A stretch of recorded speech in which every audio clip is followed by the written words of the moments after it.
Good afternoon. I would like to welcome you to the Krasno Global Event series. It is great to see you all for our Zoom event on China under Xi Jinping here at UNC-Chapel Hill.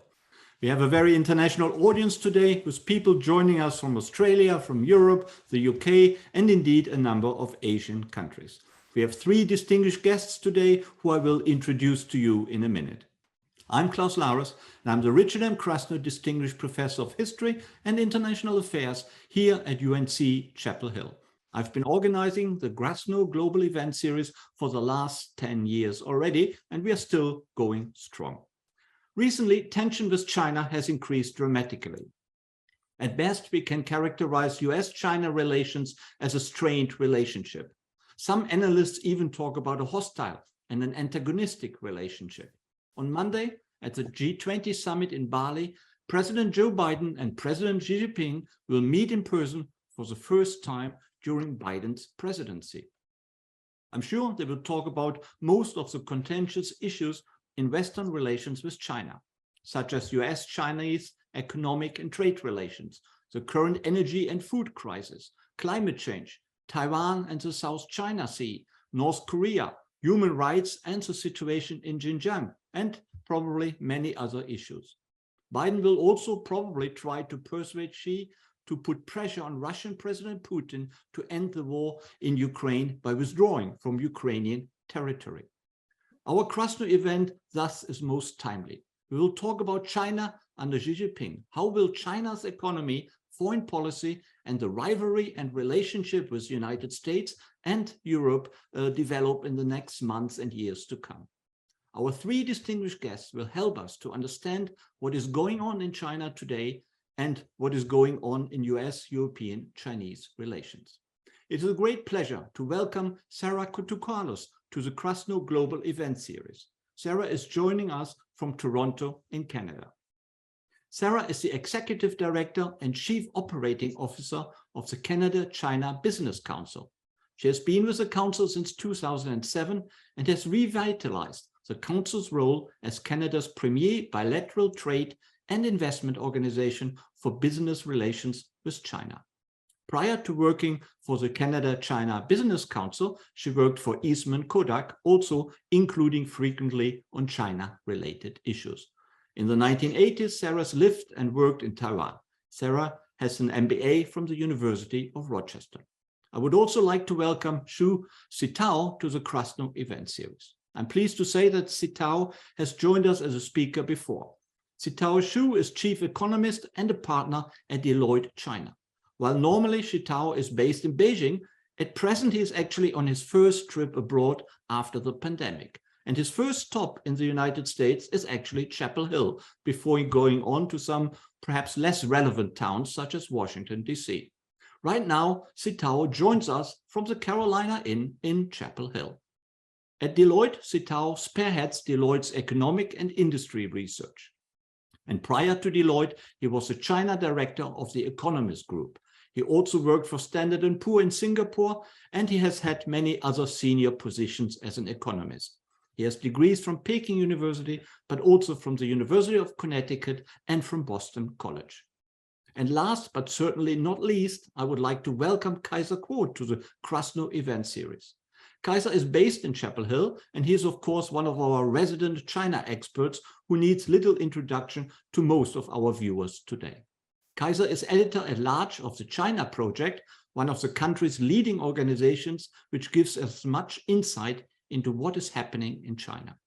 Kaiser is also host of the popular Sinica podcast on developments in China.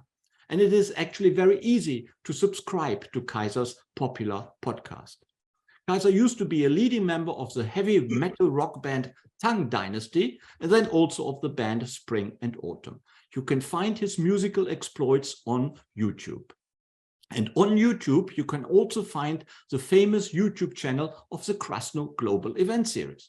As you will know, we videotape all of our events and put them on our YouTube channel. It is easy to subscribe for free, and we have well over 5,000 subscribers already. Please join them. Thank you all for joining us today. Please submit your questions to our three speakers by submitting them in writing via the chat function at the bottom of your Zoom screen. Our two Krasno assistants today, Pete and Roxana, will select them and read them out aloud to all of us. Once again, it gives me great pleasure to welcome our three speakers today. Let's start with Sarah Kutulakos.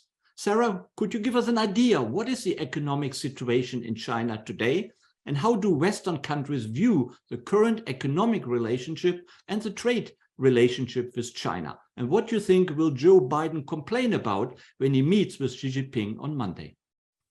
Thank you, Klaus. Well, on the Chinese economy for us up here in Canada, we've had a lot of gloom and doom in the Canada-China economic relationship when things really slowed down in 2019 due to what we called the 3Ms problem, Meng Wanzhou and the two Michaels. And then we had COVID, which I think disproportionately impacted Canadian business versus other Western countries. And even now that all of those detainees are home in the last year, we found that Canadian companies were still doing much worse in China than our other Western counterparts. So during the 2 years of COVID where Canada was more constrained, really China's only saving grace to Canada was that its economy was humming, and it basically stayed that way while our economy was suffering. So our exports to China were up 21% in 2021, for example, and that was after rising in 2020 as well.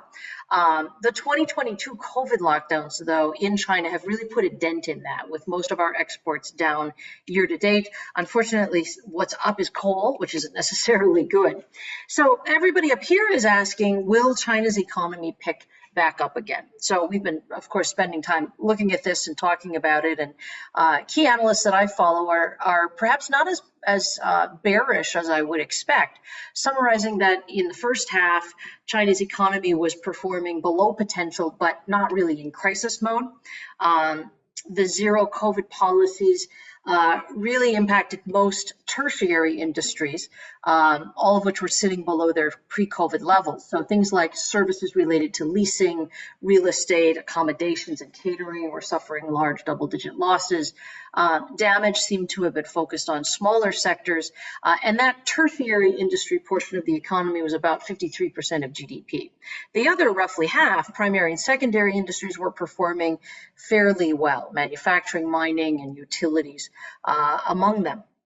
So as we got to the end of the third quarter, it kind of looked like after a pretty painful second quarter where the Shanghai lockdowns really had an impact, China's economy had been slowly but consistently recovering. And we had looked at some of the trends in different sectors versus pre-COVID, and like fixed asset investment had been stronger than expected and was on par with pre-COVID trends.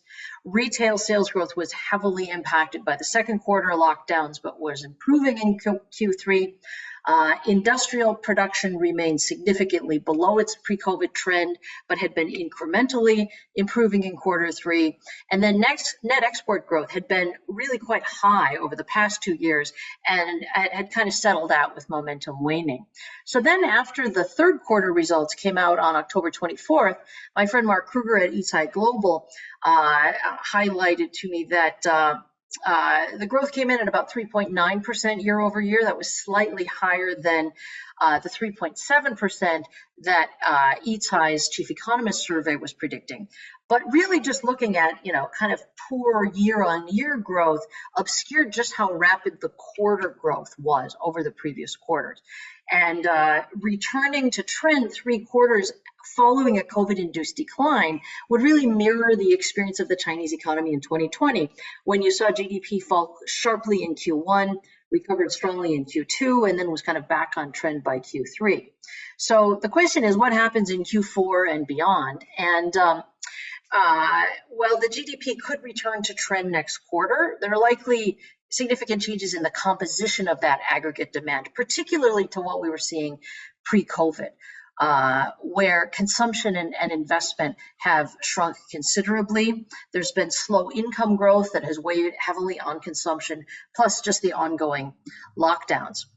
And up here in Canada, what we see is that our companies are definitely feeling the pinch of China's economic reality this year. I've just returned this morning from Halifax, where I had a lot of discussions with Atlantic seafood producers, and seafood has been a very happy story in the Canada-China economic relationship. So sales have been way down. Of course, there's no wholesale or food service, or much less than before, and there have been transportation disruptions. So fears that this may reflect a true downturn in demand, I think, are unfounded. People want these products. It's just that they aren't going out. They're canceling their weddings. So there's no lobster in these weddings and things like that. And then finally, just a quick comment about the Biden and Xi discussion. Up here in Canada, even though the U.S.-China relationship is very bad, it feels like the Canada-China relationship is even worse. So even though Xi and Biden have not met in person since Biden took office, they've at least had phone calls, and other senior level discussions have taken place. Up here in Canada, other than, I believe, 2 phone calls between our foreign ministers, really nothing has happened. And that has weighed very heavily on our economy and on our ability to export particular sectors. And I'd be happy to go into that in more detail, but I think I've hit my 5 minutes. Okay, thank you very much, Sarah. There's a general fear that Xi Jinping, after the recent National Congress, is becoming ever more ideological, that he is emphasizing the state sector and really de-emphasizing a lot the market economy or developments towards a market economy in China. Is that not reflected among business people in Canada, for example? Well, I think, people are really looking at the outcome of the 20th Party Congress to see, is there anything in this that we can parse for the economy? And, there have been some great discussions on Kaiser's podcast, for example, about that. The economy does not play a big role, I think, in what she is thinking about. So I don't think we found a lot in it for us. There were a few mentions of the market. But I think it's really about security and stability. You heard the word "anquan" many, many times in Xi's speech. And interestingly, I think that reflects what you see the U.S. government focusing on and what you see the Canadian government focusing on. It's the security people dominating this discussion, not the trade or economics people. But there's been an essential deal between China's government and its people for all these years that will keep making your lives better and keep your economy growing. And in exchange, our form of government works great for you. At some point, that has to hit a point where if it's going to go really sour, that may impact stability. And that's one of the things we're looking at for COVID. One of the big questions for us up here in Canada is, when does the COVID zero policy lessen enough that we can start traveling there? Because other than, in the early COVID period, we could get people in, and if you were willing to spend a few months, you could get around China. But now it's just way too inconsistent. You might go to one city and not know if you can travel to another city or travel back. And we have a lot of industries here that have been reliant not on boots on the ground, but on traveling back and forth in relationship development. And that has not that has not been easy. So I think if we look at Xi's grip on power and his focus on ideology, the economy is a bit of a wild card, I would say. Mm-hmm. Thank you very much. The US is particularly concerned about semiconductors and other high technology, cutting edge technology goods. What about Canada? Is that the same problem for Canada, or are Canadian exports more focused on less cutting edge agricultural goods? Definitely focused more on non-technology goods. And so, if I compare notes with my counterpart at the U.S.-China Business Council, he has tons of members in the tech sector. And of course, that's a big issue. Not as much of an issue for us up here. But what is interesting is that the U.S. is, of course, telling Canada that we should follow exactly its strategy on China, that it's, the greatest threat to our society today is the Communist Party of China, is something I've heard many times from U.S. officials, straight out of a Tom Clancy novel. And so they're telling Canada that it should hone to the U.S. line, and yet we are seeing in specific industries that the U.S. is eating our lunch on exports to China. So the U.S. exports 9% of its global exports to China, and Canada only sends 4.5%. and on some key issues. I spoke at a pet food convention this week, believe it or not. I know more about Chinese pets and pet owners than you could ever imagine. And this year, Canada's pet food exports have been totally prevented from landing in China, even though the issue for which China claims they're banning our exports exists in the US. And the US has been welcomed in. 29 new exporters have been approved over video inspections. And all of a sudden, we've lost an entire market. And so, our perspective up here is, if the US is going to tell us we shouldn't do business with China, but then, is going to take our market away, then that's a bit of a problem. Okay, thanks very much. I'm sure we will come back to that. Sitao Xu, can I turn to you? Can you tell us what is the economic outlook in China?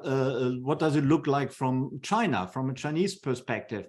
Is growth increasing? Is the recession being kept at bay? And are trade relations with the Western world going to flourish again in the near future? What is the expectation in China? Sure, Klaus. Thank you very much for having me. This is indeed my first overseas trip since January 2020. It has been very difficult from travel's standpoint, but I do believe the zero COVID policy will be adjusted. But unlike most countries, there's a Chinese saying, if the ship is very small, you can pivot quite easily.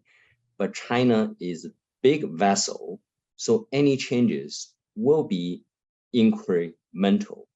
Now, let me just make a few observations on the economy, and I will try my best now to duplicate with what Sarah has presented.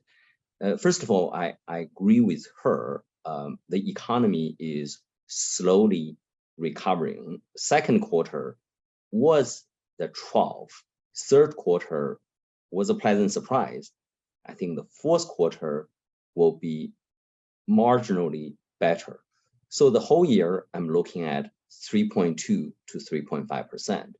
Of course, this is much lower than so-called official target of around 5.5%, which was being announced in early March this year. But I don't think we should take that official target too seriously for two reasons. First reason is really what happened in Europe, this very brutal war, being waged in Ukraine. Secondly, almost everyone has got it wrong on global inflation until today. We are still trying to figure out how difficult to get this entrenched inflation arrested in many major economies. So again, this very challenging backdrop, I think if China can achieve 3.2 to 3.5%, that will be quite admirable. Next year, I'm looking at quite a bit improvement, perhaps around 4.5%. So this is really my forecast of the economy. So what are the challenges? There are a number of challenges. The first challenge is really the demand from major economies, North America, Western Europe. And I think Sarah already made a point, not just seafood demand, pet food, but really just if the US economy can escape, maybe with a shallow recession, I think China will be okay. But that's a wild card. But bigger issue, I think, is the property sector in China. I'm of the view China already in the post-real estate economy, meaning in the past, property sector was growing much faster than overall economy, but going forward, property sector will result in a contraction of growth. And how do you replace property sector?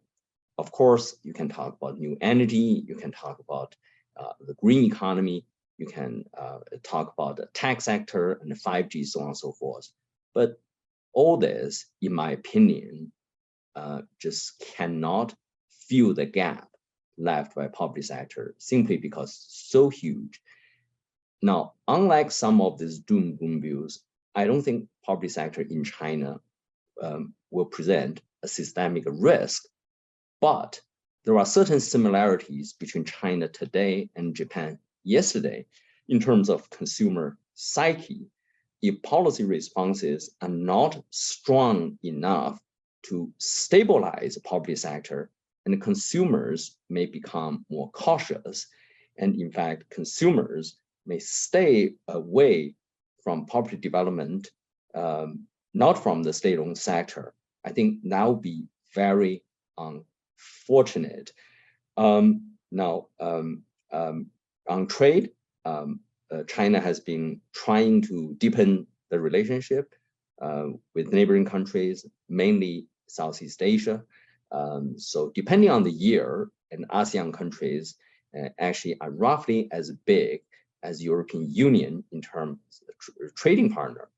And on Europe, I do think, despite this very different views on some of the issues related to value, and Klaus, you have addressed in the beginning of this talk, at the end of the day, China presents no threat to Europe, and China won't have any leverage over Europe in terms of energy issues. So I do think German Chancellor's visit to China was a positive development. I also think the comment by President Xi against use of nuclear nuclear arms in Europe was a significant change from its initial position, perhaps was being misunderstood. Klaus, I will stop right here. Thank you very much, Sitao. Let me ask you maybe a similar question to what I asked Sarah. There is a lot of angst among Chinese business people and entrepreneurs about the decline of the market economy in China and the focus, a renewed strong focus on the state sector of the economy. Would you say this is correct, and you share this concern? I think private sector has been the main driver of China's growth, right? Since late 70s, I think everyone agree with that. But I also think it's just very difficult to draw a line, between, in many sectors, between private companies and the role of the government. That was also being the case even during the boom years. For example, all these township enterprises. If you look at the performance of the Chinese economy in 2020, when China was trying quite effectively to resume the resumption of business and the booming sector, arguably the government was playing a massive role to help private sector. So this is a very complicated relationship. So as I said earlier, in order for China to fill the gap left by real estate sector, I think the key is for private sector to get funding beyond return earnings and the bank lendings. So I think the signal I'm looking at will be some reforms in capital market through listings. So if Chinese government can steadily improve access of capital by private companies, I think some of these concerns might be mitigated. Thank you, Sitao. A quick question regarding high cutting-edge technology. The CHIP Act in the United States has banned high semiconductors, or very speedy semiconductors, getting into China, not being allowed to be sold to China. How does the Chinese government react? What was the response of the Chinese industrial sector? Are they trying successfully to develop these chips themselves, or what are they? How are they going to try to react to that? Well, I think this the decision taken by the Biden administration was actually being compared by some people as oil embargo against Japan many years ago. I think that's too sensational. The reason I say this because if you look at export controls track record by the U.S. administration, after World War II, I think the record has been quite mixed. Secondly, the U.S. government does not have all these strong agencies as in China, NDRC, MOFCOM, and all this. So I think the best policy response from China is to focus on what China could do well, but not to replicate what U.S. is doing, because that would be a worse situation. By the way, I do hope some of these issues will be addressed in the meeting in Bali, Indonesia. Thank you. It probably will be. Let me turn to Kaiser Kuo.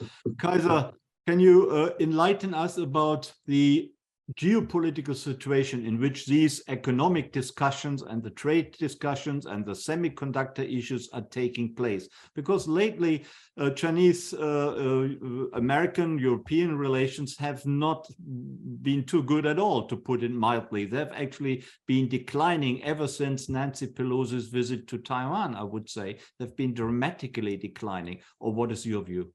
Or before even. Yeah, I think that Sarah pointed out that the discussion has been completely dominated by security. This is true both in China and in the United States, and increasingly in European capitals as well.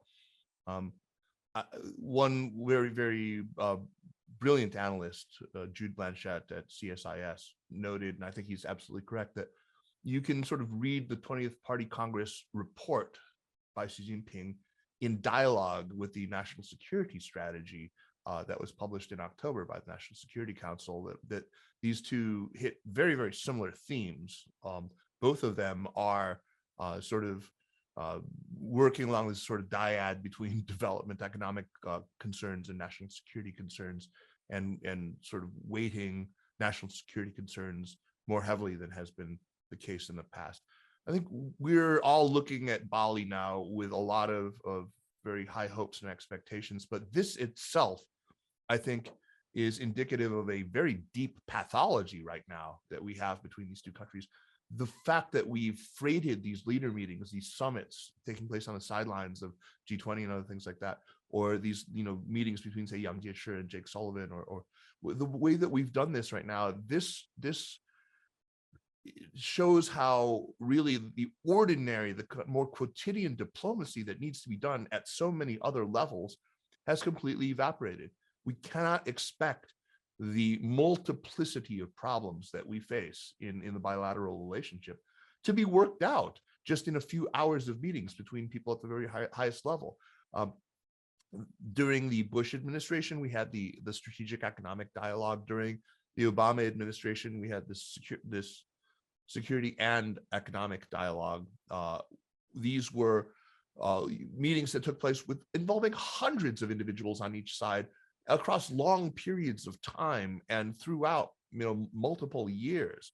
This was of course discontinued during the Trump administration, and the Biden administration has made no move to try to revive it. Right now, we are in a situation globally where we have dangerous inertia already in both countries among elites in both of these countries. There is, for example, this deep distrust, this idea in the United States that's been floated by the Biden administration that we should frame competition with China as essentially ideological, between, whether it's between democracy and authoritarianism or democracy and Marxism-Leninism, take your pick, but framing this thing as ideological. And certainly the outcome of the 20th Party Congress has only reinforced that idea, that there are people in the United States will certainly read this. I mean, whether it's through confirmation bias or not, they will certainly read the outcome as proving them right, that they were correct in framing this thing as fundamentally ideological. Meanwhile, the framing in China has been certainly reinforced by things like the imposition of the foreign direct product rule, on October 7th when it comes to advanced semiconductors, and not just semiconductors themselves, but a lot of the equipment needed to produce, to design and to produce advanced semiconductors. This is being seen in China as nothing less than an absolute affirmation of what many Chinese elites have long suspected, that the United States is not out just to, as Jake Sullivan used to say, to compete with China where we can, and to cooperate with them where it's possible, and to confront them when it's necessary. No, I think it's all been collapsed into a fourth C now in the minds of the Chinese, and I don't blame them for thinking so. That it's containment, that the United States is not happy with anything less than seeing China frozen in technological place and not making significant advancement. And that's how it's being read in Beijing. So this is a very, very dangerous time. As I said, I think that I am hearing very distinct echoes from 20 years ago, when an administration sought to manufacture popular consent for a war, when it started to take on highly moralistic tones, where cost-benefit analysis was thrown out the window. This is the subject of a great book called Leap of Faith by Mike Mazar, who was writing about Iraq, but is concerned that the same things, the same patterns are now emerging when it comes to China. So it's very, very complicated in the context of the Russian invasion of Ukraine on February 24th. Especially, there is this sort of simple transposition of Ukraine to Taiwan, which is really, really not helpful in so many ways, because I think it really obscures so much more than it illuminates, and it has reinforced this questionable, highly moralistic thinking that is now seems to be quite dominant within the Beltway. But I think there is some low-hanging fruit. I know that there are people in China who are really, really eager to see some signal that DC is willing to lower the temperature right now. That, I think that a very compelling argument was made in a piece that was just published today by Jessica Chen Weiss in the current issue of Foreign Affairs. It's a short essay, which I highly recommend you read, about what might come out of the Xi and Biden summit, how important it is that they pursue some kind of a thaw right now. Because right now, they have so many short-term issues that they need to sort through. Both sides need a little bit of a breathing space. Thank you very much, Kaiser. Recently, as you rightly said, the Party Congress has concluded. Can you summarize for us very briefly what were the main outcomes in your view? What is new? What has changed? Well, I think that if I had to put it all into one word, it would be continuity. I don't think that there has been a radical departure in terms of policy, even in economic policy. I mean, you asked the question both to Sarah and to Sitao about this fear, this trepidation that a lot of private enterprise feels about this idea that the state is going to advance still further and the private sector will retreat. I don't think that we can assume that to be true at all for many reasons, but not the least of which is if you look at the person who he's now appointed as his economic czar, Li Qiang, has come under a lot of criticism. The premier, the heir apparent apparently to Li Keqiang, he's come under a lot of criticism for his bungled handling of the COVID lockdowns in Shanghai. People say that he has no experience in central government, but they forget that he ran the most economically vital areas of China.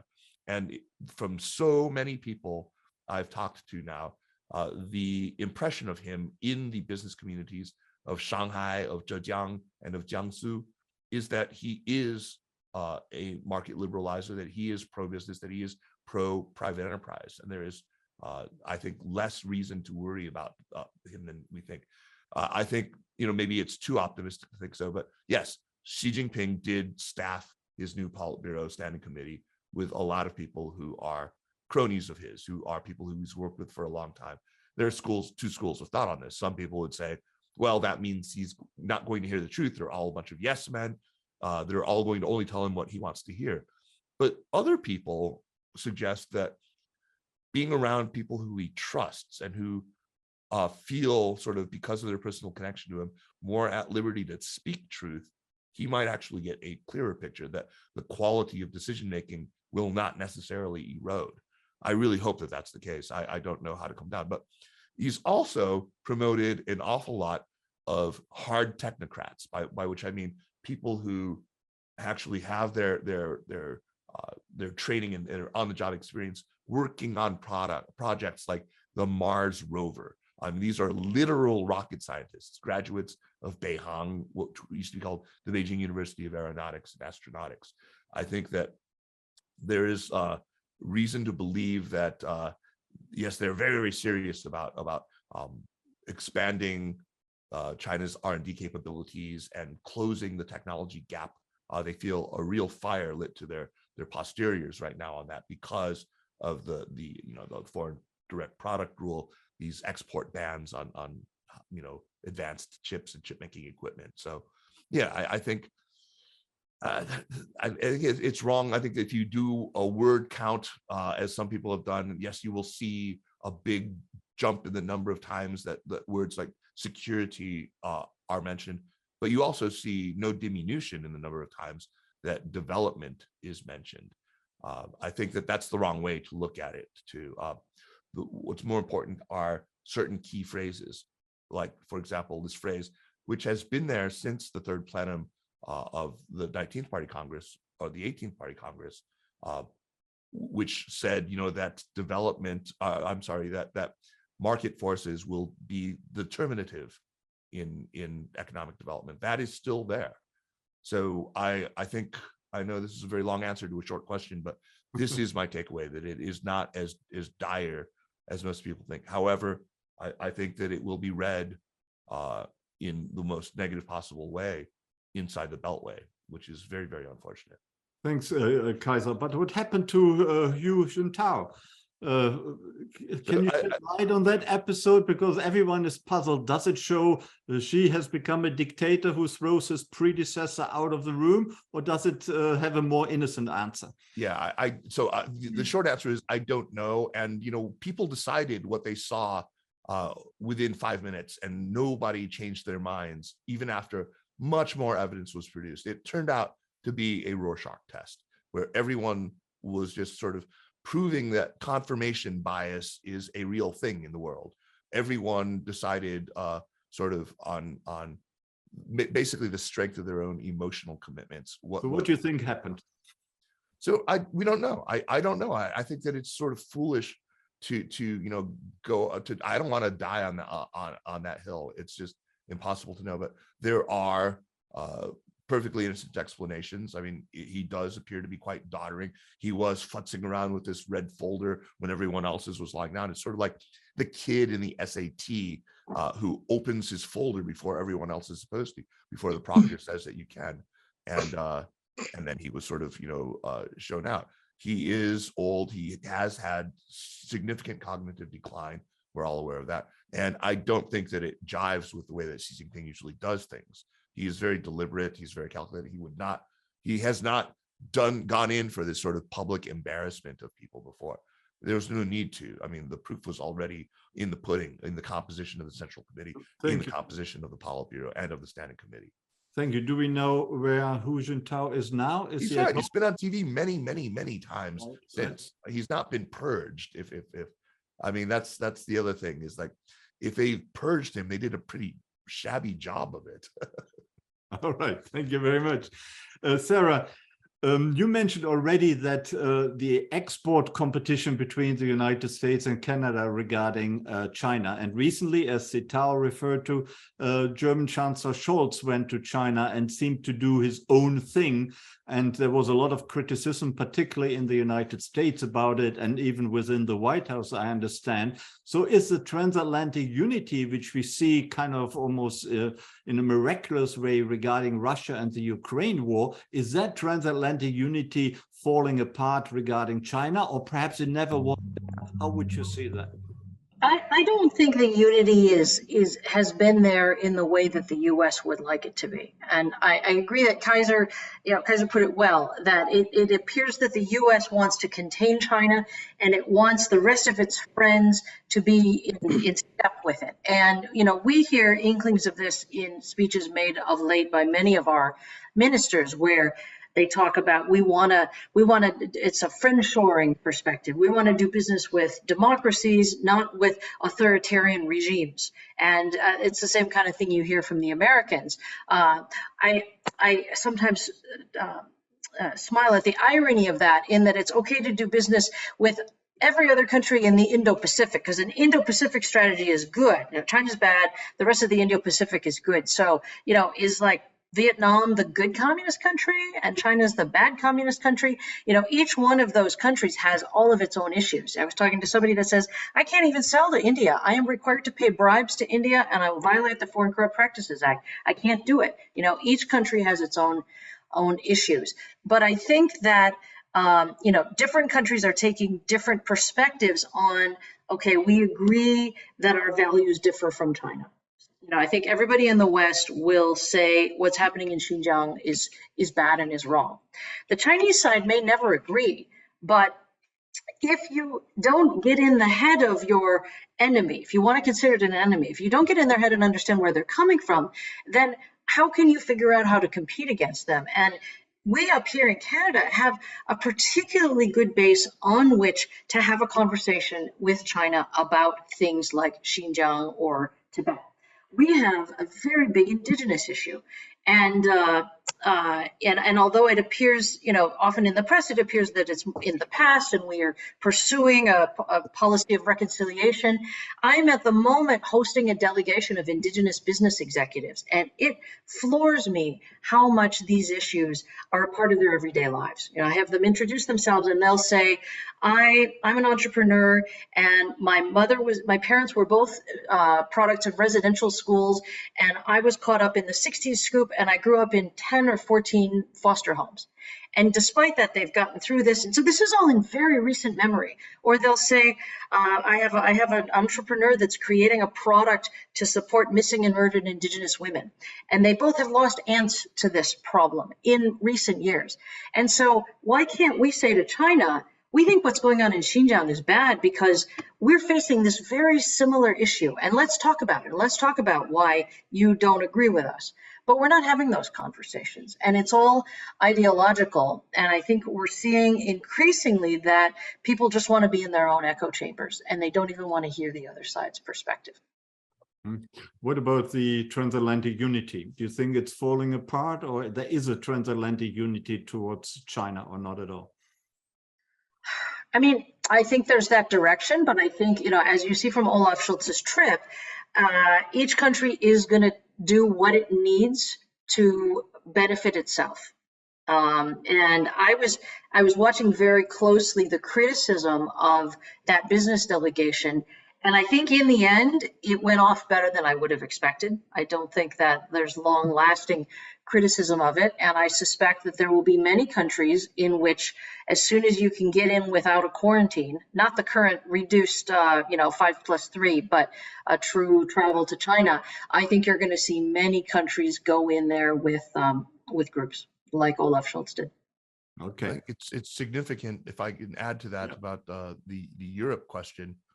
It's significant that of the 5 members of the Central Committee who have strong international relations backgrounds, 3 of them are Europeanists. Usually it's the North Americanists who get promoted. 3 of them are Europeanists in this case. And I think that China understands the 2024 elections in the United States are coming up, and they know that this has the United States' allies quite skittish. If there is another, not Trump, another Trumpian, another America Firster, another person who is not keen on Article 5 and who questions the role of NATO and who wants to pull back American military aid to Ukraine, what's going to happen to that transatlantic coalition? So they need to hedge. Mm-hmm. Or is it divide and rule? Is it driving a wedge between the transatlantic? Yeah, Go ahead, Sitao. If you recall, when a second phase of trade deal was about to be launched between China and the United States, China and Europe started this negotiation. Abbreviation is the CAD, which is Bilateral Investment Treaty. Unfortunately, that was, it's in limbo, due to mutual sanctions by both Brussels and Beijing. But I do think there is a good chance. If you don't take this treaty as a buffet, I think you can take a la carte approach, which really means if China can meaningfully improve market access for European companies, I think the relationship between China and Europe can get better next year. And I do want to make another point on China-Europe. A lot of media attention really on this phrase, there's no limit between China and Russia. I think that was a misinterpretation, because whenever China was saying no limit, there were qualifiers, for example, not targeting the third party. And there's also a concern, Russia may strike a deal with Europe, a political settlement. Then what's going to happen to China? So all I'm going to say is, I think some of these issues are misinterpreted by media. Thank you. Let me unravel that. Talking about the bilateral investment treaty of December 2021 between the EU and China, when Angela Merkel was still in the driving seat and kind of pushed it through, and it soon was abandoned only a few months later. And most analysts say it's dead for good, but that is not your perspective? That's not my perspective. I think, yes, it's dead on the surface, because the official view is unless some of the sanctions against European politicians and the scholars in think tank can be lifted, then there's no chance to restart negotiation. But I do think, China can do something unilaterally on market access, and you can take a la carte approach. The important thing is, if you have such an institutional arrangement, that would create more impetus on domestic reform. Mm-hmm. I wonder whether that is wishful thinking as far as the Chinese government is concerned, but of course I don't know. But of course I don't know. I'm wondering, Sarah, do you have any more information on that investment treaty, whether it's dead for good or there is a chance to have it revived? I do not. No, we were watching it very carefully to see if it would go through.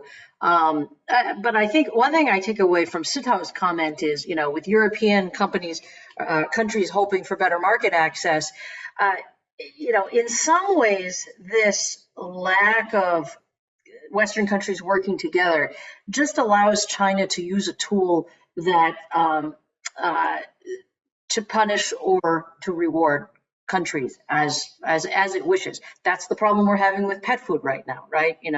There were phase 1 commitments, so great, we'll drop the other countries that we were buying from. Australia, you saw today that its prime minister is hoping to be able to negotiate for restored market access for products that were essentially assured market access via a free trade agreement that really wasn't necessarily worth the paper it was written on. And so, that's when we talk to our own government, we say, don't let China punish us at its whim. But in the end, it really kind of has the ability to do that. And we would much prefer that the Chinese customer just were able to choose from a wide range of products based on which ones were better, rather than which ones are from countries with whom China has a good relationship this week. Thank you. Kaiser, about the investment treaty. Any insights here, whether there's a chance to really still get it revived? I don't know. I honestly don't have any particular insight into that. I think that it's interesting that we're talking about inking a bilateral investment treaty between China and the European Union. At the same time, the discussion here in the United States is about a sort of CFIUS for outbound U.S. investment, which is which certainly puts it on the other side, where the Europeans are considering taking a kind of positive step with China, and yeah, it's run into some difficulties. I wouldn't pronounce it dead, but in the United States, the whole discourse is considerably more punitive and more negative. Thank you. Well, as far as I can see, the majority of the European Parliament is so opposed to China and what is happening in China right now. I can't see that there are enough votes to actually ratify the treaty anytime soon. But of course, things can always change. 1 week or 1 month is a short time in politics, as they say. Sitao also referred to Russia and China's, let's say, indirect support of Russia's war on Ukraine. The Chinese haven't condemned the war. They haven't condemned Russia's invasion, but we also seem to know that Xi Jinping and his people are not entirely happy with the Ukraine war either. So is there a chance that Biden can successfully put pressure on Xi Jinping to take influence with Putin to perhaps bring the war to an end by giving up Ukrainian territory? Or is that also wishful thinking? I think that's a wishful thinking, but let me just make a few observations on China-Russia, right? Yeah. We know this long history. China has lost territory to Russia. I mean, that's bigger than California. Right? We all know Mongolia today was being created by the Soviet Union as a buffer state. We also know, and if you look at the link between China and Europe through Central Asia, that's Russia's backyard. So I think from China's perspective, the collaboration is more about eased threat or reduced security concerns from this long border and about almost 3,000 miles. But whenever China talks about this bilateral relationship, quite often the key message is not targeting the third party, but that was very often forgotten by the media. I think so far, if you look at the reaction of Chinese banks and energy company and most consumer good company, I think they are trying very careful not to expand their business in Russia. And also, I have to say, the bilateral trade really largely driven by two states, and so far we have not seen strong evidence of investment by private company into Russia.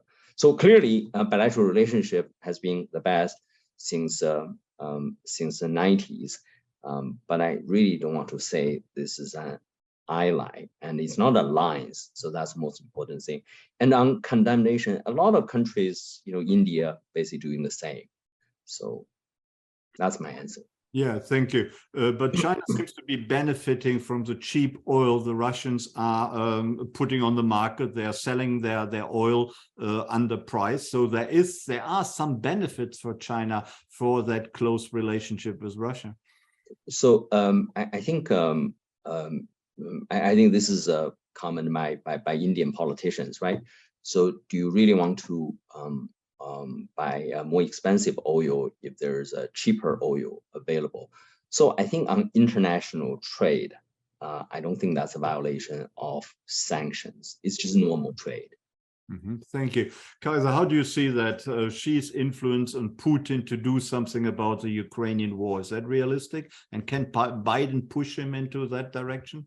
I think that's not realistic. I think that one thing that they could do, though, and this is something that Susan Shirk suggested, that we need to recognize more sort of vocally, and we need to be explicit about recognizing that China has been compliant with sanctions. We have to, to make formal acknowledgement of it. That's one of these pieces of very low-hanging fruit that doesn't require us to really commit to anything. It's just, I think that China would be appreciative of a little bit of recognition for its having, stayed out, for having delivered no munitions at all, no war material at all, for having, boycotted even things like airplane parts to Russia, and it has done so since the very, very outset of the war. China is extremely unhappy about what Putin has done by invading Ukraine. They understand the optics of it. They understand how this has been, as I suggested, transposed into the Taiwan situation. They understand that this has raised the stakes for them in so many ways. They have benefited not at all. I mean, slightly cheaper hydrocarbons are nothing compared to what they have risked here. So this has been a terrible, terrible ordeal. So tell us some more why China is so displeased by Putin's action. Well, for one thing, I mean, it's a clear violation, and they've said so from the very beginning that every time they talk about sovereignty and territorial integrity, that is very much a double-edged sword. When they talk about, on the one hand, their appreciation for the security threat that Putin believed himself to be under by NATO expansion, but on the other hand, they're also saying in that same phrase that you cannot simply go invading a country that we recognize as sovereign, like Ukraine. Since 1991, China has recognized Ukraine, right? So there's that, but I mean, they don't want to see these sanctions, right? I mean, it hurts them. It hurts I mean, they purchase grain, they purchase oil from Russia, and that's all been set back. They have a very, very strong trade relationship with Ukraine as well. Prior to that, you don't forget, China's first aircraft carrier was purchased from Ukraine. So if that is so, why would Xi Jinping, perhaps behind the scenes, not try to influence Putin in the right non-military, non-war direction? I don't know that he isn't. I think that there's indications that we saw, for example, in Almaty during the Shanghai Cooperation Organization Summit, that he has expressed displeasure with Putin for that. We've seen Zhang Jun, the Chinese ambassador to the United Nations, quite forcefully call out alleged Russian war crimes in Bucha and other places. Now, he didn't come out and name names, but he did say he was supportive of an investigation into war crimes if they've been committed. I think that we have to look at what China says and what China does. And even what it says, it's saying on different levels. There is sort of a media level for its own domestic consumption, where it has been quite vocally supportive. And the reason for that, of course, is because at one level, China absolutely does not want to see one pole of what it hopes will be a multipolar order essentially collapse. It wants to use this as a wedge issue to hopefully drive Europe into a more meaningful strategic autonomy.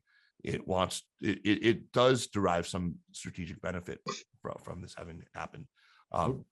But there's also the level of diplomacy, and there's the level of actual action. And there's a lot of daylight between these three different positions. Okay, thank you very much.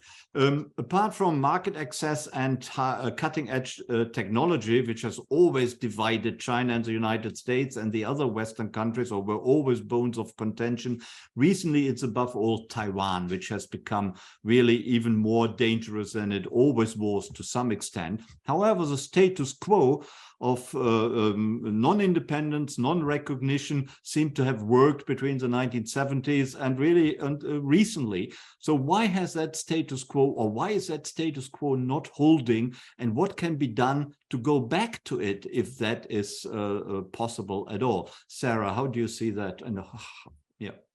So on Taiwan, I'd actually first like to go back to the subject of Russia, because I think that one of the big implications for Xi Jinping on the Russia issue is that the role of China and its risk profile in corporate boardrooms around the world has radically changed since Russia's invasion of Ukraine, because of the potential of something happening between China and Taiwan. And before February 24th, or whatever date that was that the invasion happened, I don't think most Western countries realized how quickly companies would be willing to just exit operations in Russia. And granted, Russia is not the same as China in terms of a market, but all of a sudden, every company is needing to understand, wow, if something goes wrong, even if China doesn't invade Taiwan, if something goes horribly wrong and a mistake is made and war breaks out, what will that mean for us? What will that mean for our billions of dollars of investment and sales in China? And thus, I think she knows he needs to tread quite carefully on the Russia issue. And I would agree with Kaiser that it's highly unlikely that he'll come out and appease Biden in a very public way, but actions do speak louder than words, and that behind the scenes, that might be more the style of influencing Putin. That's right. And go back to Taiwan. Do you think, as many analysts, often the general population fear an invasion of Taiwan is imminent within the next year or two? Even American military commanders repeatedly have referred to that. Or is that all just talk and doesn't really mean anything? I certainly hope not. I mean, I'm not the right person to predict whether or not it will happen, but it would be devastating. And one of the things that makes it riskier is this shifting change in the status quo of having an ambiguous position on Taiwan by the U.S. government, where they seem to be stepping over that line. And I think again, it's caused by that ideology coming into the coming into governing. People feel very strongly about Taiwan. I got my China start in Taiwan. My first several years were there. It's a great place, and people don't want to see it change. But it does look quite tricky at the moment on American policy around Taiwan. Thank you very much. Sitao, what is the Chinese population's perspective of the Taiwan issue as far as one can tell?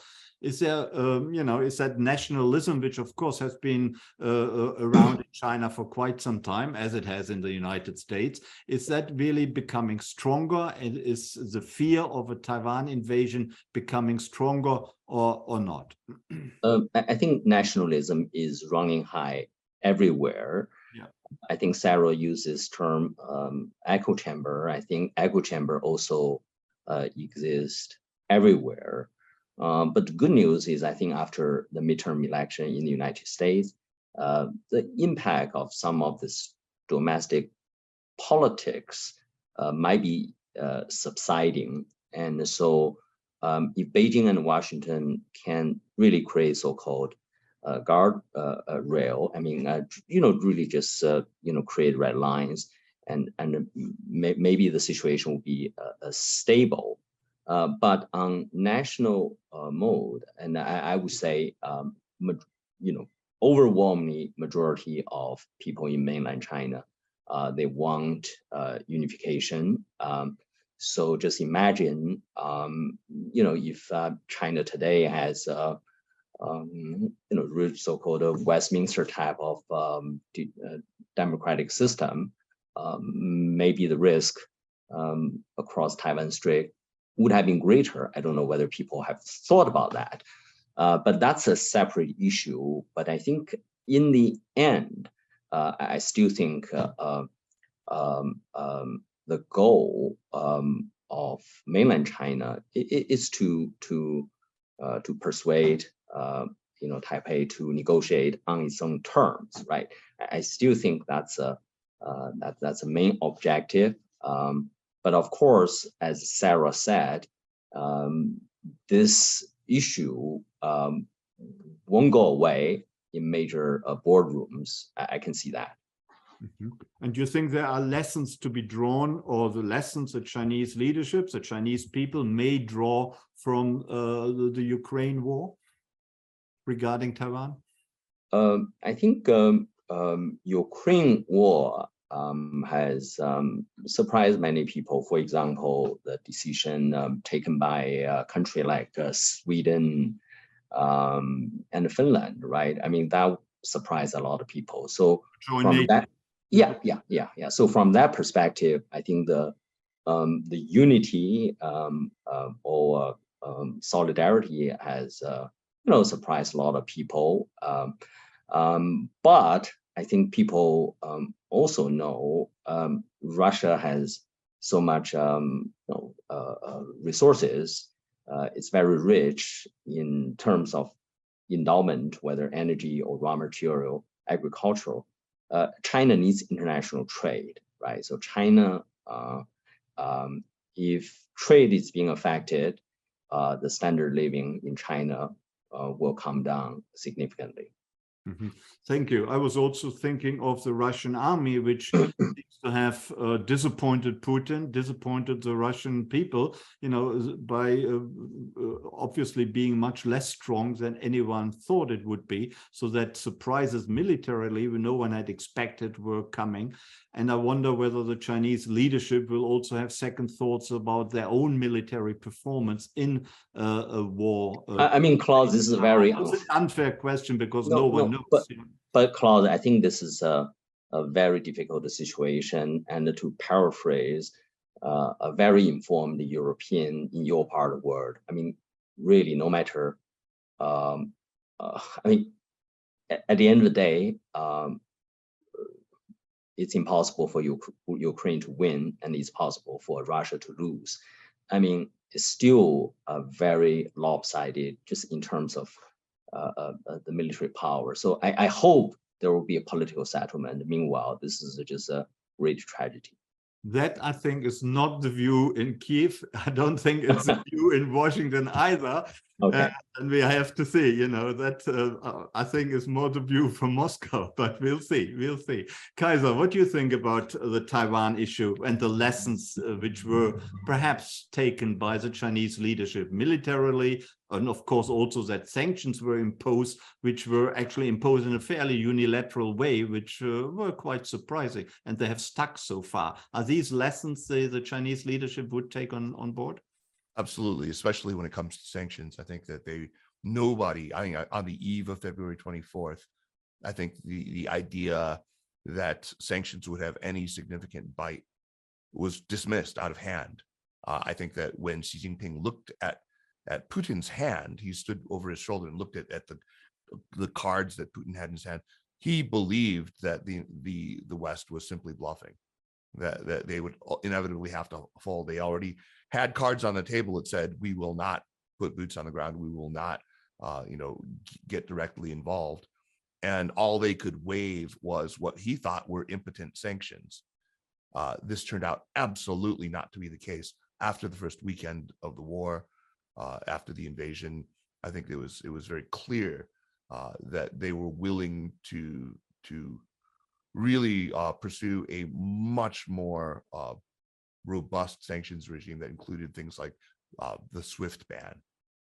Now, that is the chief lesson. I don't think that serious military people would say that there are a lot of lessons necessarily to be drawn militarily. These are very different situations, extremely different situations. For one, there's simply no land border, right? This is an entirely it would be an amphibious and operation. It would not be, which might even be more difficult, right? Which might be very much more difficult. But it's the point is it's different. There are not territorial militias. There's not defense in depth at all in Taiwan. It's very clear what Taiwan's defensive capabilities are, and they are no joke. They're absolutely no joke.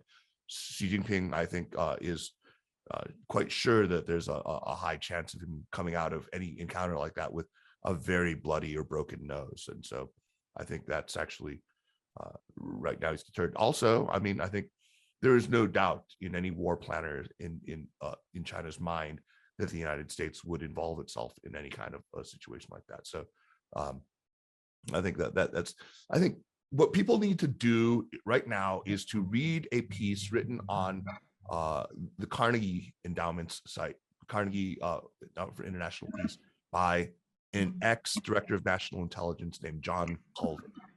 Culver wrote a fantastic piece that says exactly what it is that we would be able to see China doing were it, in fact, to make preparations for a war. Just like in Ukraine, we could see the buildup months ahead. We would be able to see the same thing. And he looks at it politically, he looks at it in terms of logistics, he looks at it in terms of troop movements, he looks at it in terms of moving of armaments, we would clearly be able to see any move months ahead. Thank you. And of course, John Culver, who I can warmly recommend, like Kaiser, was one of our guests on the Krasno Event series, I have to say. And he, of course, did a gave us a great contribution some weeks ago. Let me ask you a final question before we actually open it up to questions from the audience. There are many questions, many issues which we could mention, but time is running out. But let me ask about the Belt and Road Initiative. Initially, it was at least partially also a vehicle for getting rid, so to speak, of Chinese overproduction economically, with other effects on top of that. Now, with the Chinese economy being much less good than it was in 2012, 2013, 2014, growth rates having gone down, youth unemployment has gone up, the property crisis, has that had an effect on the Belt and Road Initiative in Africa, for example, in Asia, in Pakistan, for example, or is the Belt and Road Initiative steaming ahead nevertheless? Sarah, would you like to comment on that? I'll just make a very brief comment, and I expect Sitao may be better versed on this than I am, but it seems to me that the Belt and Road Initiative may be losing a bit of its steam. It doesn't seem to have had great outcomes. It may still be there as a strategy, but I think there are more important things that the Chinese government is dealing with right now. Right, but it hasn't been downgraded, has it? It's one of Xi Jinping's most important vehicles, isn't it? Yeah, but you don't hear as much about it as you used to, I would say. I mean, we used to have, we had an investment deal in Canada a few years ago, purchase of a Harbor Air, a waterbound flight outfit. And the logic that was given in the announcement by the Chinese side was that this will be a great addition to the Belt and Road Initiative, thinking like from Southwest China to Southeast Asia, there could be more of these float planes. And it was very much okay, this is the term of the day, right? We have to talk about Belt and Road because then it's going to be better viewed by the Chinese government. I don't see that happening as much anymore. Okay, thank you very much. Sitao, is that your view as well? Well, first of all, in China, many concepts are not clearly defined as in the West. I can give you numerous examples. For example, when you look at this major goal of economic development, well, often we say moderately prosperous. How do you define that? I mean, we basically go backwards and saying, okay, maybe per capita GDP at $20,000 US, then you come up with a projected annual growth rate. So numerous examples. So when Belt and Road was being launched in 2013, I think at that point there was a recognition domestically, overcapacity in many sectors. But if you change the definition of the market, including external demand, some of these issues may go away. And of course, at that point, the relationship with Central Asia, relationship with Indonesia, I would say this is evolving. I think the links between China and Southeast Asia are very important. I think the link between China and Central Asia, which ultimately will reach Europe, that will be important. But I don't think China will be over the place in terms of development. I think Sarah's example was quite telling. That also reflects cultural differences because unlike people in the West, I think Chinese just prefer to have a framework in order to have the discussion. Even the framework itself may not be explicitly defined. But the purpose is to have a favorable atmosphere. Thank you. But you see that the Belt and Road Initiative, at least right now, is losing a little bit of steam because of all the many other problems the Chinese government, as many other governments around the world, has to deal with, including, of course, climate change, which is also provoking major problems in China. Well, I think if global interest rates stay high, the next couple of years, many developing countries or low-income countries, mainly in Africa, will face severe challenges, right? So there will be a workout program, and I think China may need to work with other creditors in resolving this, in Africa particularly. I think on climate change, I think so long as the war persists, some of these issues will be put on back burner, including Klaus, your part of the world, Europe. Yeah, thank you. Kaiser, would you like to comment on whether or not the Belt and Road Initiative is losing steam temporarily or perhaps permanently? I think there's no question that just judged by the amount of investment that it's received, it's certainly decreased in magnitude. A lot of this, of course, is, I mean, we haven't mentioned it yet, weirdly, but because of the pandemic, COVID-19 has restricted outbound travel, inbound travel is necessarily put a clamp on it. And it's mentioned much, much less than in previous work reports for the party congresses. So yeah, obviously it's lost some steam. That does not mean that it's bound for the dustbin. I think that the idea that China should be providing public goods in the world and providing connectivity is actually a noble one and a good one, and will help us stave off what I think is the dangerous possibility of a Kindleberger trap, where you have an incumbent power that is failing to provide much needed global public goods, and somehow you have a rising power that declines to do so. I think it's a good thing that we should applaud that China should be trying to build infrastructure projects in the infrastructure-starved global South. So I don't see this as a good thing necessarily. I think China understands how vulnerable they were to the way that Belt and Road has been painted. I mean, we have tended to label it as that trap diplomacy, as exploitative. I think this infantilizes recipient countries, acts as though they have no idea what's good for them, that only the United States knows what's good for them. We have sort of clownishly tried to offer up alternatives to it, which offered nothing good. I mean, we should have instead really sort of joined hands and gotten involved in this. And it's sort of, I think, quite embarrassing. Was that on offer to join hands? And absolutely. I mean, for example, let's look at the Asia Infrastructure Investment Bank, which is not technically part of Belt and Road, but is very much in the same spirit. Mm-hmm.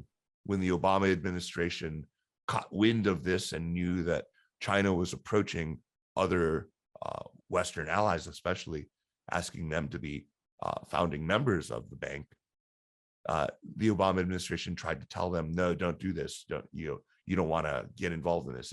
You're buying a pig in a poke. You have no idea what this thing is involved in. And this was a terrible embarrassment when the UK, when France, when Germany, when Australia all signed on. Thank you very much. Let's go and turn to the questions. Pete, would you like to ask the first question? Of course, happily. We have a question from Rob David. He is curious about the recent tariffs that have been established by former US President Trump, and some of these tariffs not being altered by President Biden. Overall, none of them have been removed. None of them have been removed. Should they be reduced or eliminated? That is the question Rob David is asking. Let's try to get Sarah to get involved in that. You're asking the Canadian about this. Again, I'm not a huge expert on it, but my impression is that it's hurt Americans more than it's hurt Chinese, and life would be better without the tariffs. Do you agree, Sitao? Yes, but U.S. is a large continental economy, less dependent on trade, so it's hurting U.S. Through inflation and so on and so forth. But the negative impact so far has not been so noticeable. Domestic policy has prevented that from being removed, because right now the prevailing attitude is, if we remove that, then China has to do something. So again, this goes back to this echo chamber thing. So I do hope, both sides can do something. As Kaiser said, to lower temperatures. Thank you, Kaiser. Will the tariffs be on the table in Bali? No, probably not. I think that they understand that it's politically impossible right now. Catherine Tai, the USTR, has again and again just refused to make any moves on reducing tariffs. I think the primary driver of this is American domestic politics. It's just simply too politically unpopular when you have people within the Democratic Party itself, people like Tim Ryan, who are basically running on this sort of left populist anti-globalization ticket. It's unfortunately the Democratic Party believes that it is opening itself up to attacks from its right flank if it appears in any way to be quote unquote soft on China. Nobody ever got elected by being soft on China in North America. Yeah. Thank you, Sarah. Roxana, can I ask you for the next question? Of course. The next question is actually for Kaiser. It was asked by Oliver Stelling, and it says as follows. China might not be happy with Russia's invasion of Ukraine, but in late October, Wang Yi spoke with Sergei Lavrov and reasserted China's firm support for Russia. What is your opinion on the matter? Thank you. And Oliver is joining us from Australia, I believe. Kaiser, over to you. Yeah, no, my opinion on the matter, or my take on the matter, is simply that, what else is he going to say? He's Wang Yi. He's the whole, if you're trying to balance and as China has done and sort of fence it on this, even if you want to call it a sort of pro-Russian neutrality, they need to sort of, do the cost-free things like say, yes, we continue to support Russia. It doesn't say we continue to support Russia's war efforts in the Ukraine. It doesn't say, he didn't say that. But of course, he's going to say that. I wouldn't read too much into that. I'd say look more at what they do rather than what they say. Thank you. And Pete, can we have the next question? We have a question from Stuart Kaplan, and we might offer this question to Sitao. But does the Costco-Hamburg port deal pose a serious threat to Scholz's coalition? And if so, what might this mean to long-term Chinese and German relations? Okay, I think this is an example.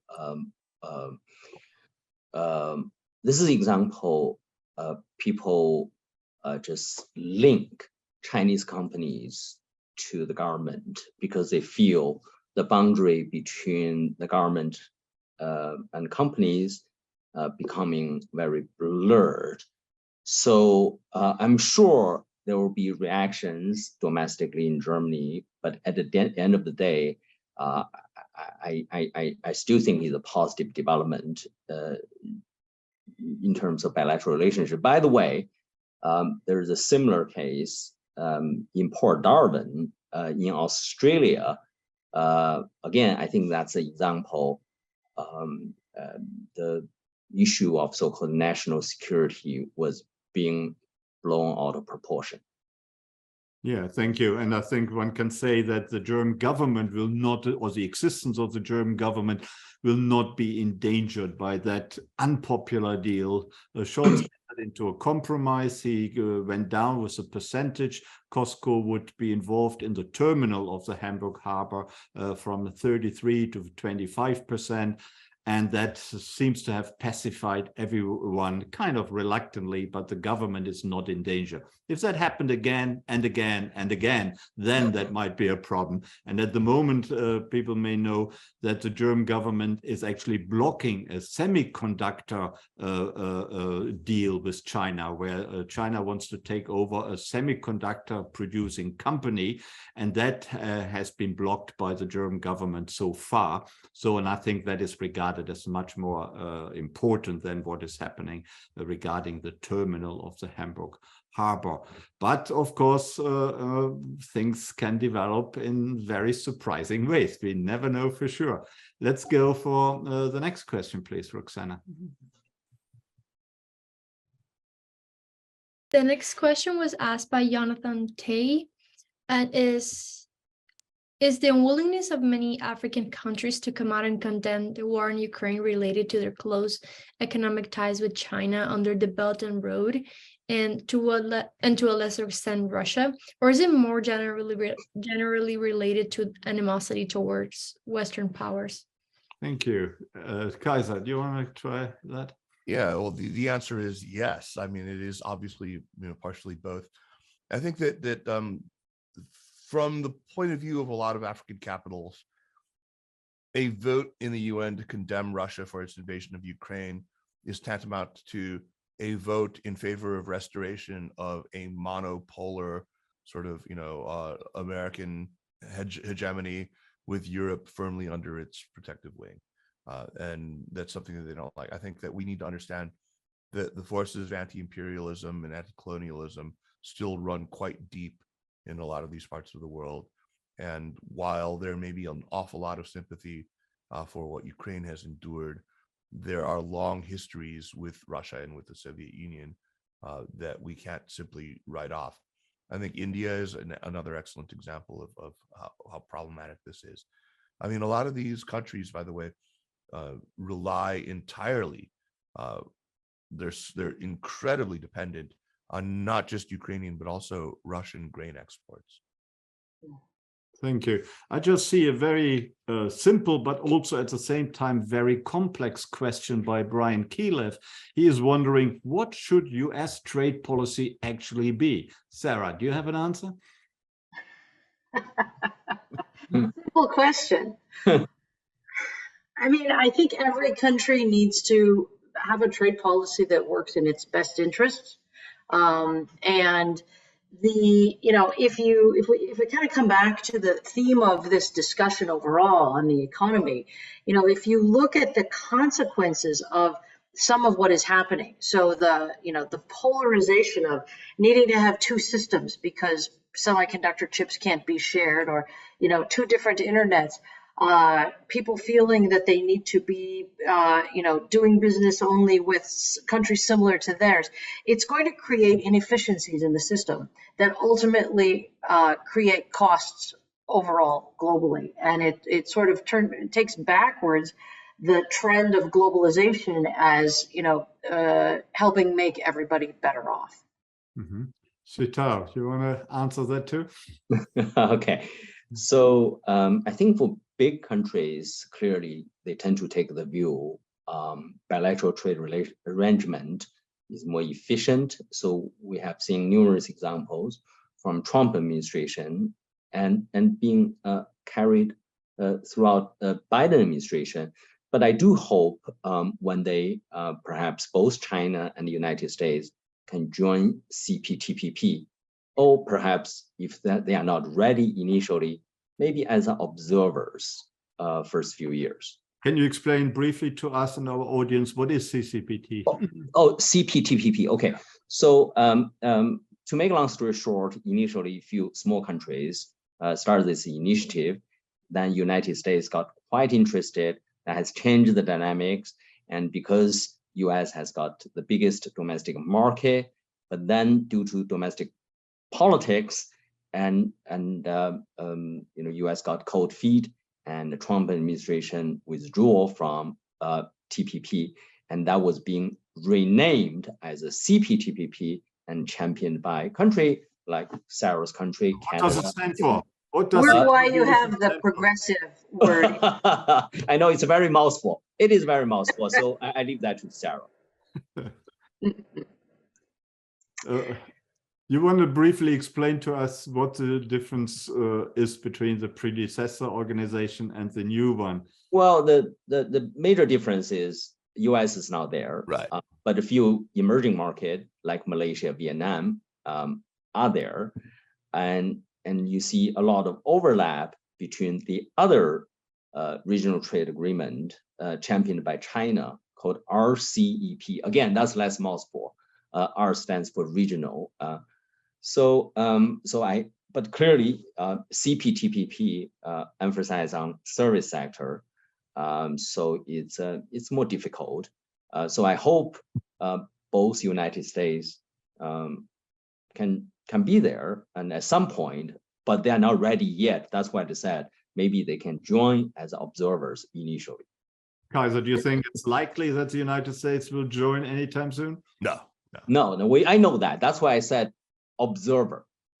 Okay. And for the US and China, they do favor bilateral trade agreements. But for smaller countries, for middle powers like Canada, it's much more efficient for us to have a trade agreement with 11 or 12 different countries. And I think people kind of laugh when China said it wanted to join the CPTPP, which was changed from the Trans-Pacific Partnership to the Comprehensive and Progressive Trans-Pacific Partnership, when a number of labor and other more social issues were layered into it. So when China says it wants to be a part of it, I think we all know it's a far from being ready for it.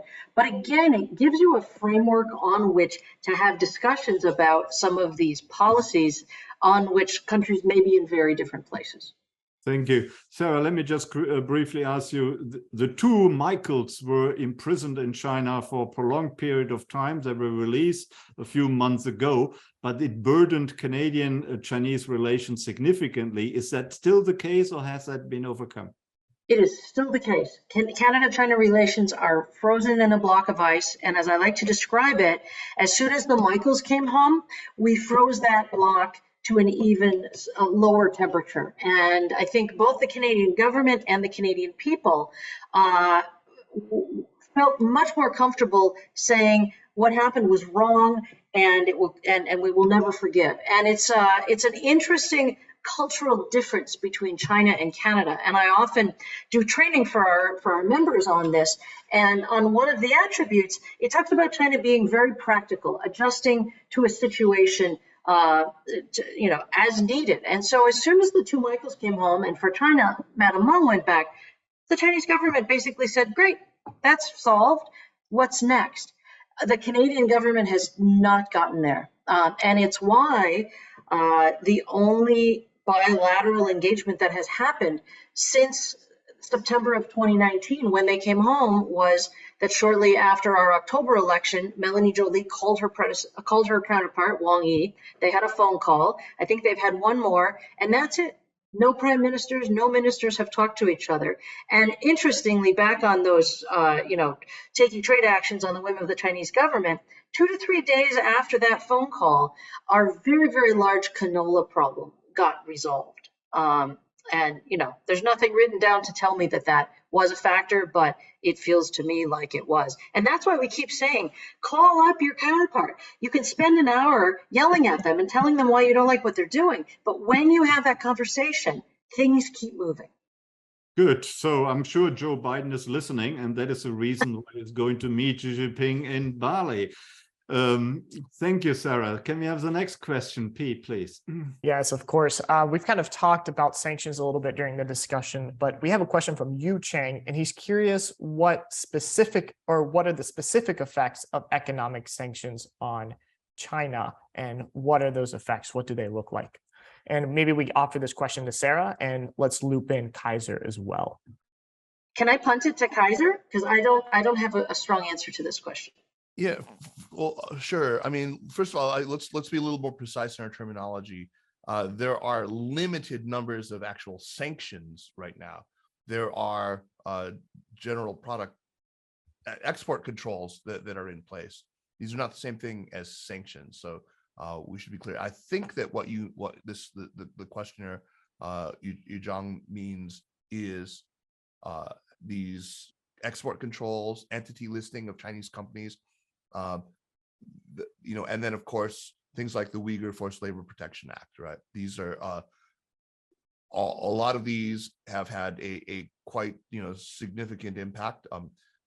By far the biggest one were these October 7th, the announcement of these foreign direct product rules that target semiconductors, and really significantly also, by one reading at least, would prevent US persons, which includes green card holders, of working as an employee for any company involved in the production of the products that are under the BIS specifications. So that this is a gigantic problem, and it's really lit a fire. It's a knee on China's neck in a lot of ways, and it has really mobilized a pretty strong response. Now, interestingly, the official response has been pretty muted. I think this was partially because it was timed to come just 9 days before the beginning of the Party Congress, and in the time since the Party Congress has ended, there is the expectation of this meeting with Biden. So China, I think, has been pretty muted in how it has responded. But if you talk to people who are in the sector, there's a lot of worry. There's a lot of hoarding of chips right now. There's a lot of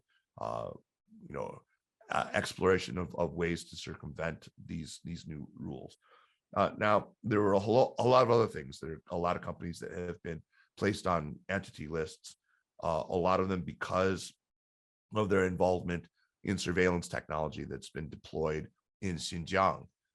And I think there's a lot of sympathy for those rules that have been placed by even a lot of people who are otherwise quite critical of using these kinds of weapons, because they see, I think, as Sarah said, there's very little denying the severity of the atrocity that's happening there.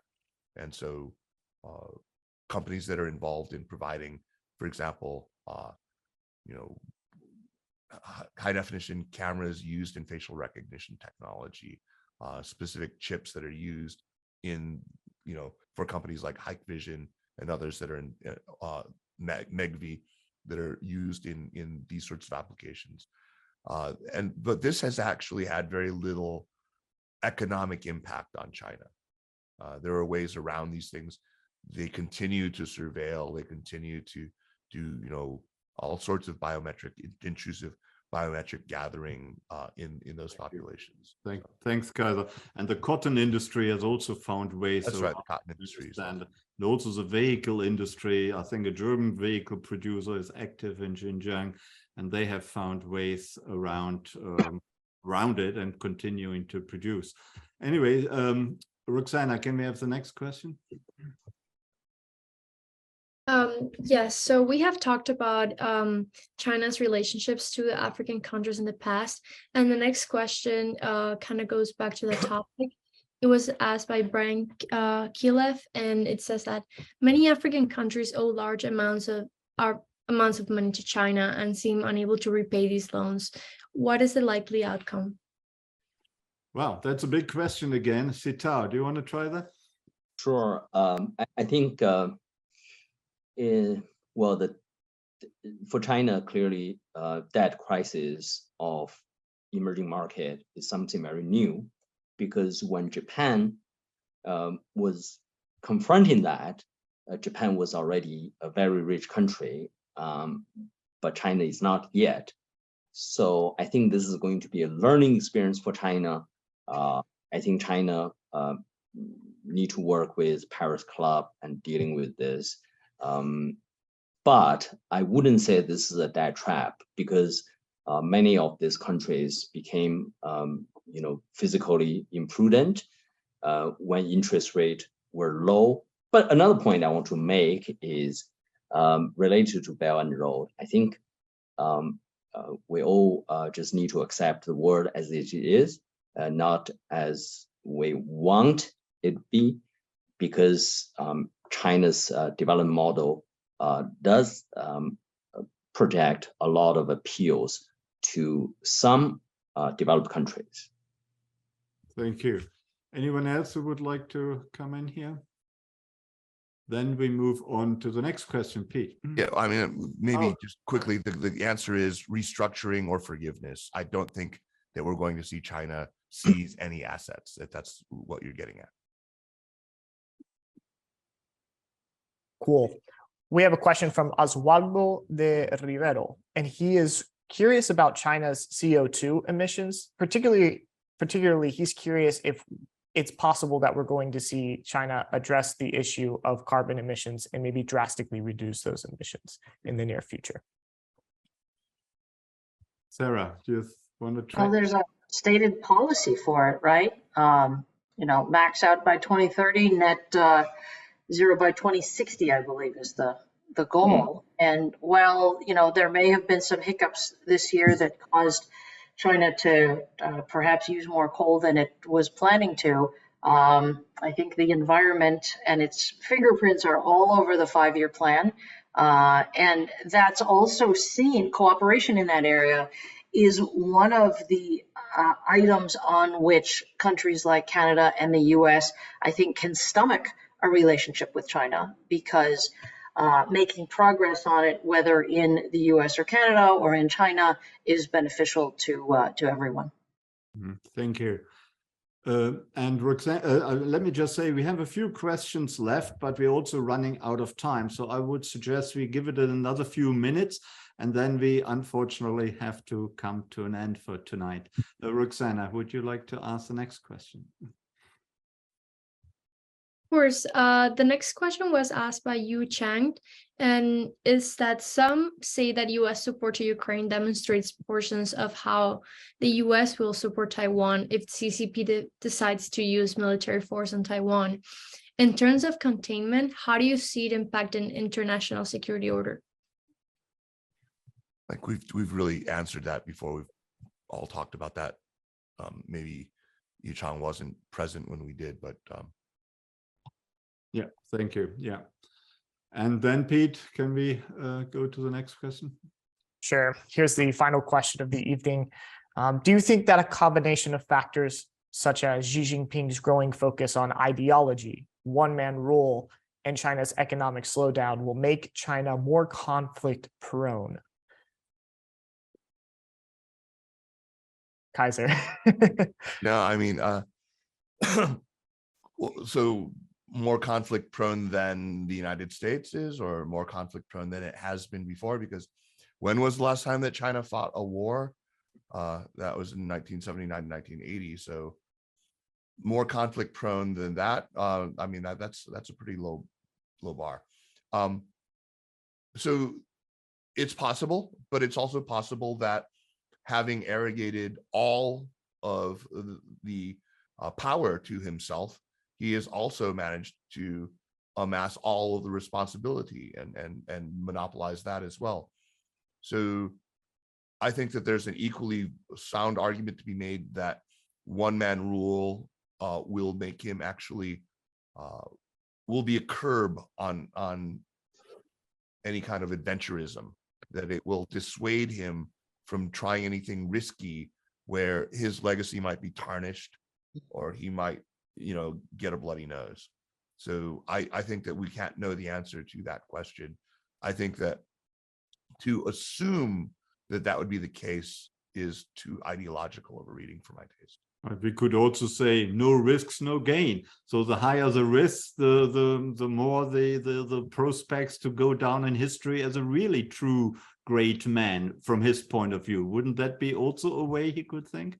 There is a way he could think, but he could also decide to rest on his laurels. Hey, look, I'm the guy who eliminated severe poverty in China. Hey, look, I am the guy who so spooked the United States that it turned them into, their politics into nothing but obsessing on China all day long. So do people go down in history because of social networks they may have established, rather than by fighting wars and having foreign policy success? Why do we like LBJ today?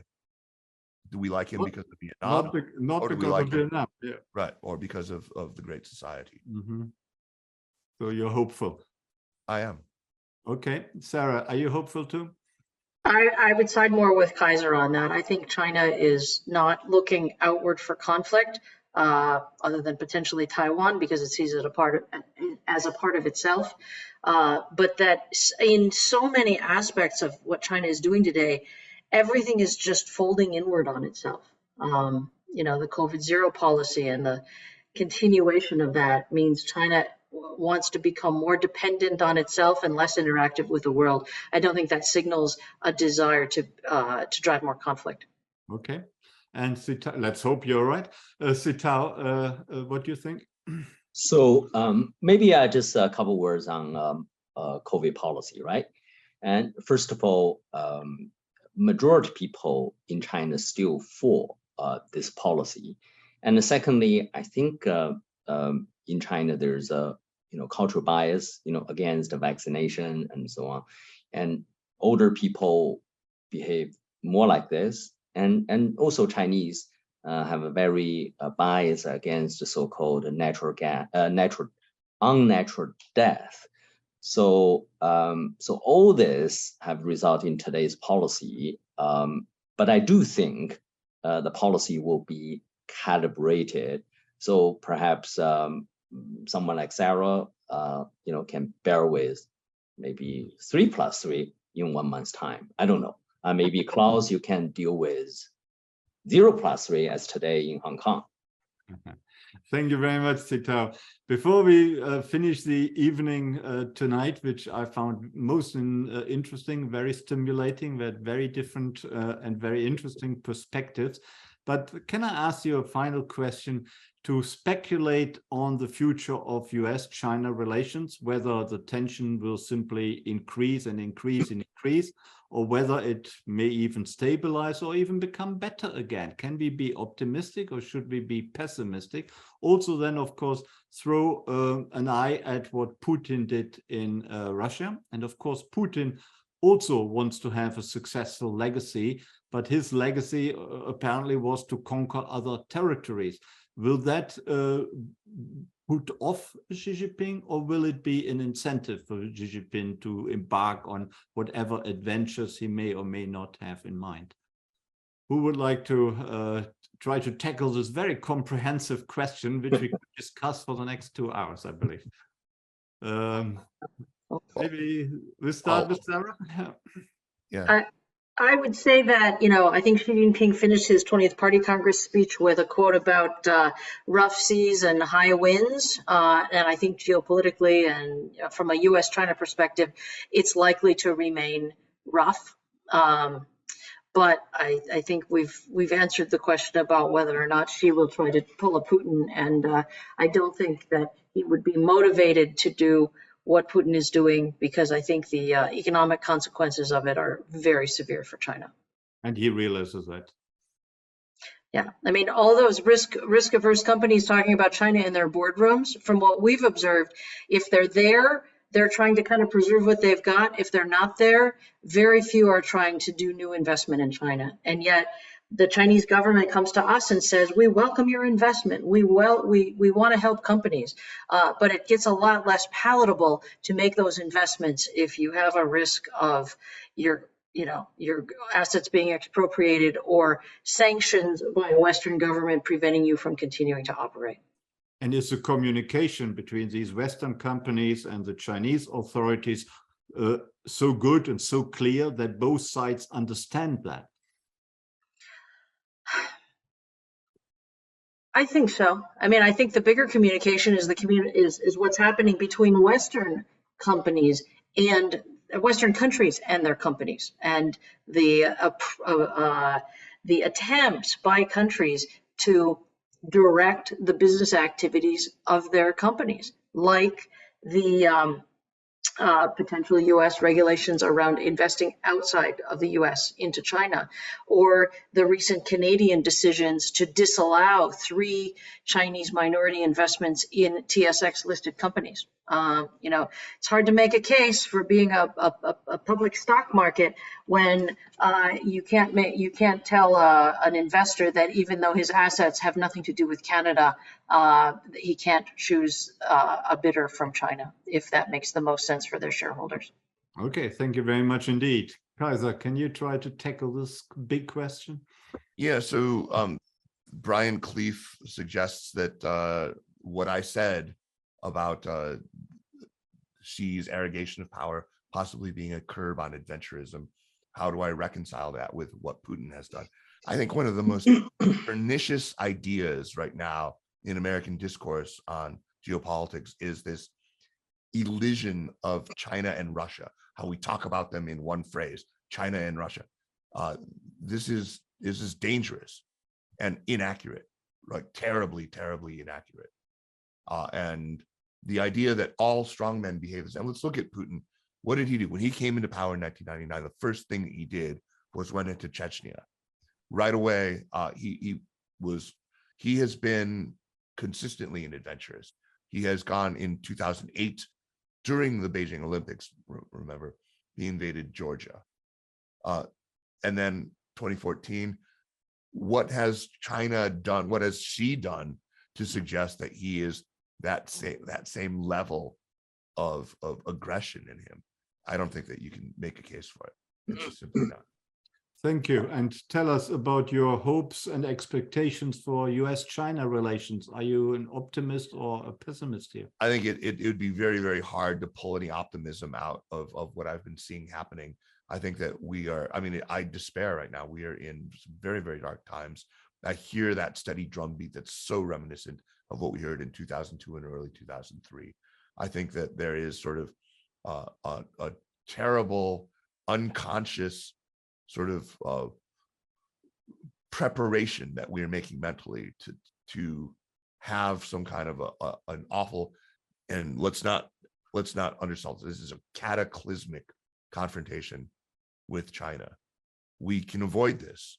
We have to avoid this, but the stakes are incredibly high, and it's just astonishing to me that people are speaking about it in such a cavalier way.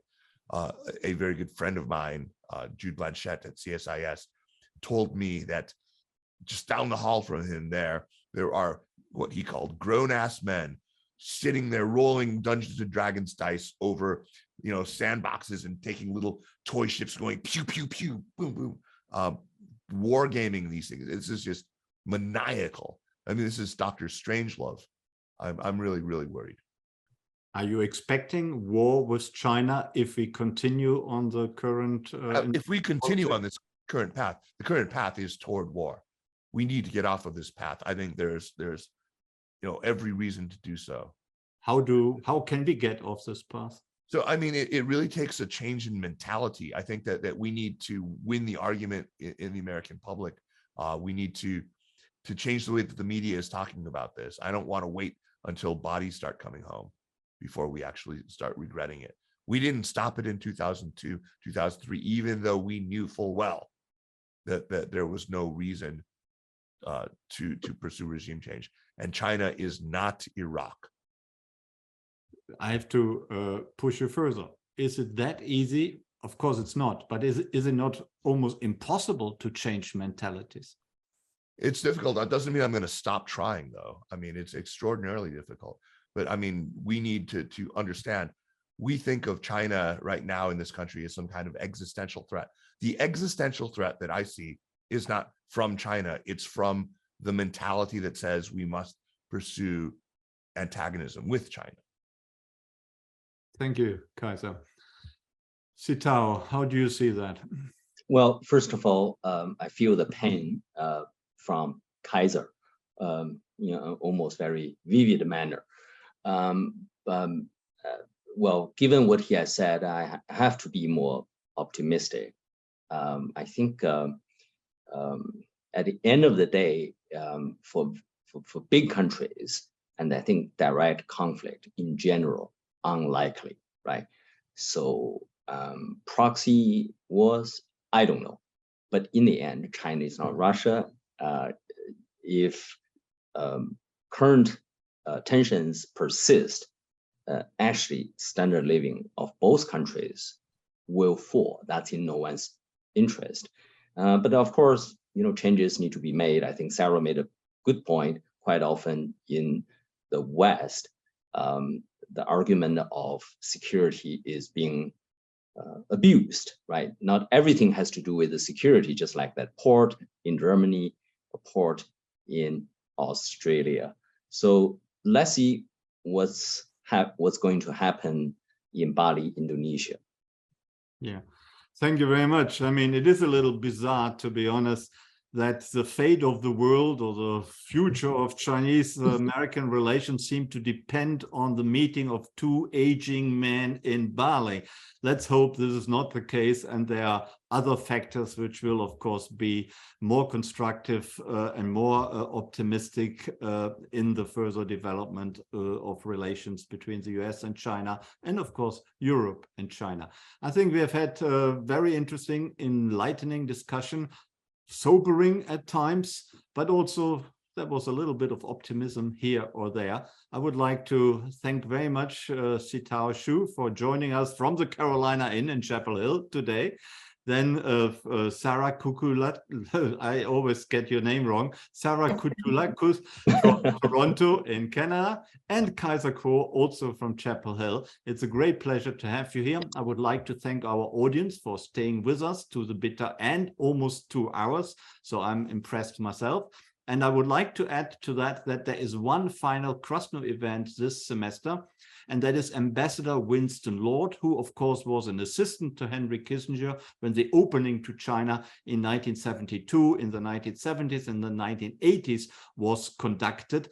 And therefore Winston Lord has a lot of first-hand insights to give to us. I will ask him the question, was the opening to China the right thing to do with hindsight, or did it seem to be a big mistake now from our point of view? He certainly will enlighten us about the past and probably the present state of American-Chinese relations. He will talk to us about what it was like to meet with Mao and Deng Xiaoping and many other Chinese leaders. And it will be most interesting. That is on Tuesday at 5:30 p.m. again by Zoom. And I hope to see you all again on Tuesday. For tonight, let me thank you very much again, our 3 speakers, and of course, our 2 Krasno assistants, and above all, the very loyal Krasno Global Events audience. Thank you very much and good night to everyone.